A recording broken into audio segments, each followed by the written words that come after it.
దర్శకధీరుడు రాజమౌళి తెరకెక్కిస్తున్న ప్రతిష్టాత్మక చిత్రం Baahubali the conclusion శరవేగంగా షూటింగ్ జరుపుకుంటున్న విషయం తెలిసిందే.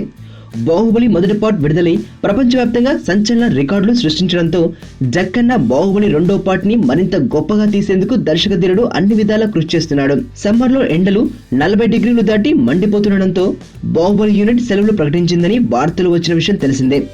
అయితే ఇప్పుడు తాజాగా బాహుబలి చిత్ర యూనిట్ సెలవులు ప్రకటించిన విషయం వాస్తవమే అయినప్పటికీ ఇంకా రామోజీ ఫిల్మ్ సిటీలో షూటింగ్ చేస్తూనే ఉన్నారట. ప్రస్తుతం బాహుబలి యూనిట్ రామోజీ ఫిల్మ్ సిటీలో దేవసేన రాజ్యానికి సంబంధించి ప్రభాస్, అనుష్క, సత్యరాజులవి కొన్ని కీలక సన్నివేశాలు షూట్ చేస్తున్నారట. ఇక్కడే ఈ నెలాఖరు వరకు షెడ్యూల్ ని పూర్తి చేయనున్నారట. ఇక మే నెల 12 నుంచి జూన్ 15 వరకు సెలవులు తీసుకోనున్నారట. ఈ సెలవుల్లో ప్రభాస్ మరియు రాజమౌళి ఫ్యామిలీ, నిర్మాత శోభు యార్లగడ్డలు అబ్రాడ్ వెళ్లి సెలవుల్లో ఎంజాయ్ చేయనున్నారట.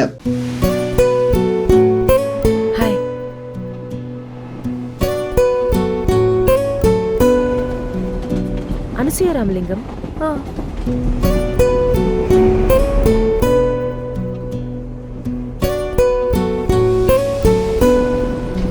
ఆనంద్ విహారీ. అదే